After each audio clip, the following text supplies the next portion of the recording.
We are delighted to have you join us for part 1 of the 2-part series entitled Sri Aurobindo, Vegetarian, Integral Yoga for Divine Awakening.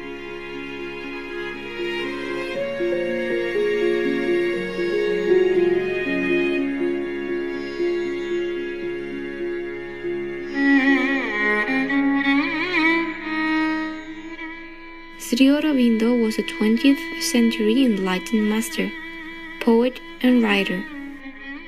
He founded Integral Yoga, a spiritual system that conceptualizes all life is yoga. In his Letters on Yoga, Sri Aurobindo wrote about the practice. It does not proceed through any set mental teaching or prescribed forms of meditation, mantras, or others, but by aspiration, by a self-concentration inwards or upwards, by self-opening to an influence, to the divine power above us and its workings, to the divine presence in the heart, and by the rejection of all that is foreign to these things. It is only by faith, aspiration, and surrender that this self-opening can come. Sri Aurobindo presented all living creatures in the world as manifestations of God in different stages of evolution. Therefore, to progress spiritually, one must realize God while living in the world.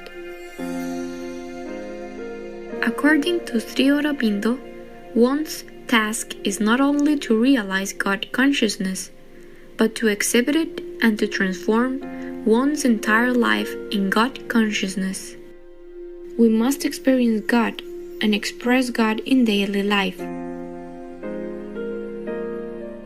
Therefore, in Integral Yoga, all facets of life are incorporated into one's spiritual practice and in the realization of the inner master.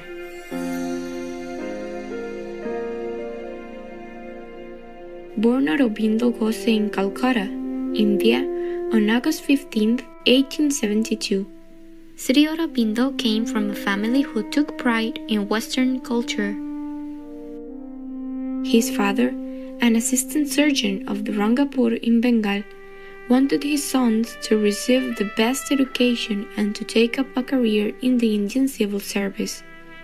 So, when he was 7, Sri Aurobindo and his brothers made their passage to England for their formal education. In 1884, 12-year-old Sri Aurobindo attended St. Paul's School, where he excelled in his studies.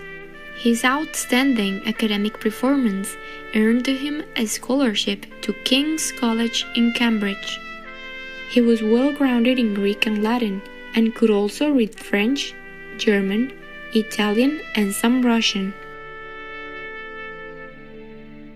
Despite all his academic successes, Sri Aurobindo realized that true knowledge is not attained by thinking. It is what you are, it is what you become. After graduating, Sri Aurobindo returned to India in 1893 at the age of 21. By this time, he had spent 14 formative years of his life in England.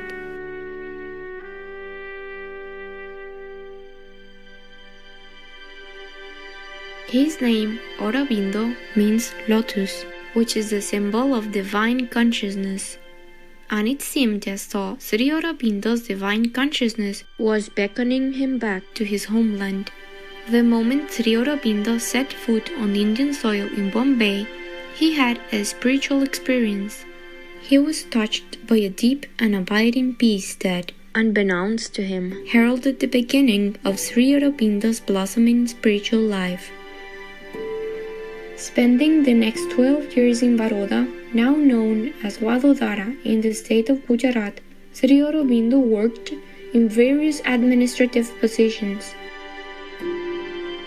He started off as the secretary to the Maharaj Sarijao Gaikwad III. He then turned to teaching.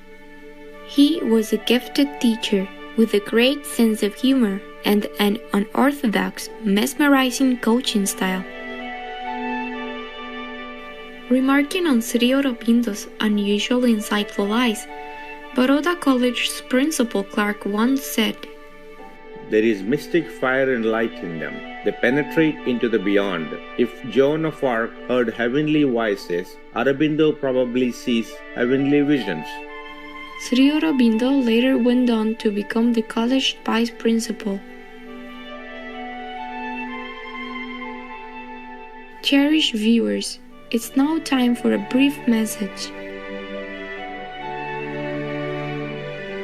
We'll be right back to explore more about the life and teachings of Sri Aurobindo here on Supreme Master Television.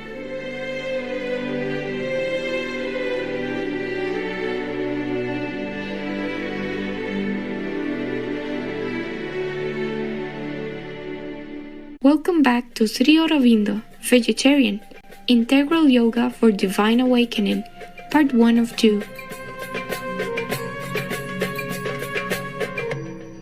While in Baroda, Sri Aurobindo began to search and rediscover his Indian roots and the richness of its traditions.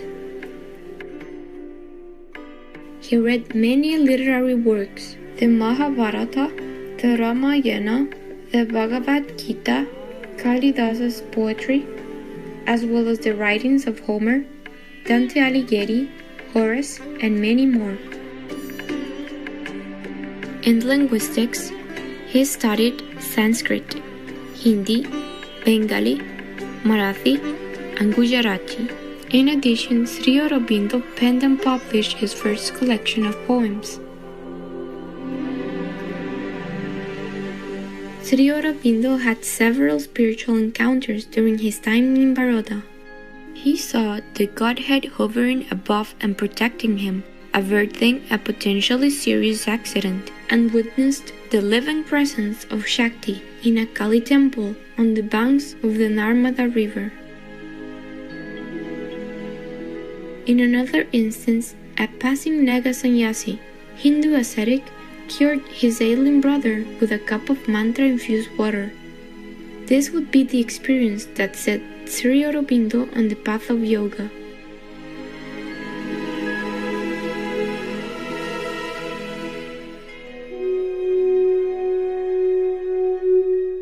Sri Aurobindo began to participate in the movement to establish India as a free country.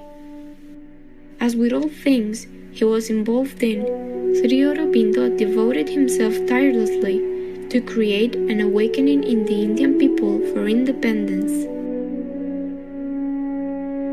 His political involvement ended with his detention in 1908. During his detainment in Dalipur, West Bengal, Sri Aurobindo was visited by visions of Vasudeva.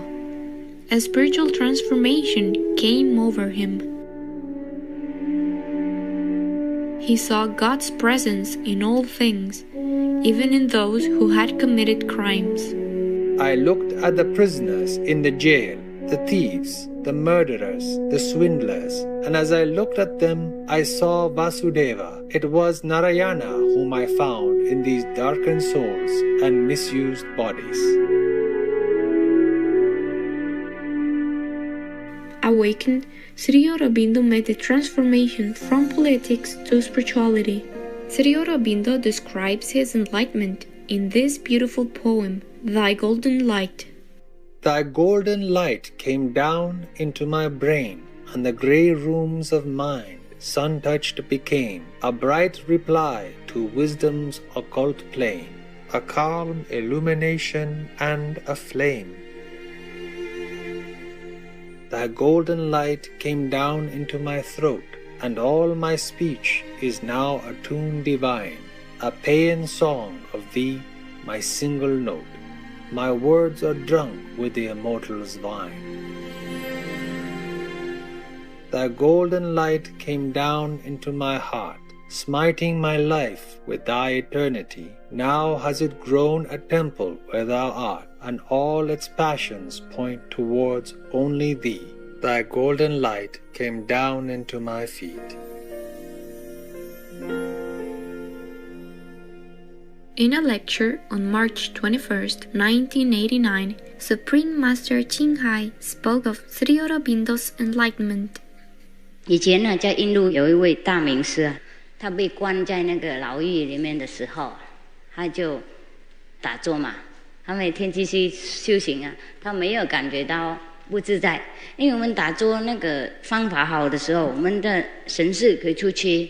晚上啊，我们放自己的身体在那里床上睡觉，我们自己去佛或是天国的境界去玩，所以我们没有感觉到不自在的，哎。所以他那个人他叫 Aurobindo， 然后他出去的时候，政府放他的时候，他马上变名师了，他收很多徒弟，他非常出名，国籍出名了，不是印度而已啊。所以有的时候我们在这个情况上啊，也可以变坏成好嘛。Next week, we will join Sri Aurobindo in Puducherry,as he meets the most important person in his spiritual life, his spiritual collaborator, and learn how Sri Aurobindo came to be immortalized in the creation of his ashram and spiritual community. In closing, let us contemplate on our choices in life with Sri Aurobindo's wise words. The spiritual life proceeds directly by a change of consciousness.A change from the ordinary consciousness, ignorant and separated from its true self and from God, to a greater consciousness, in which one finds one's true being and comes first into direct and living contact and then into union with the divine. For the spiritual seeker, this change of consciousness is the one thing he seeks and nothing else matters. Sri Aurobindo, Letters on Yoga, Volume 1. For more information on Sri Aurobindo, please visit sriaurobindoashram.org. Delightful viewers, it's been a pleasure to have you with us today.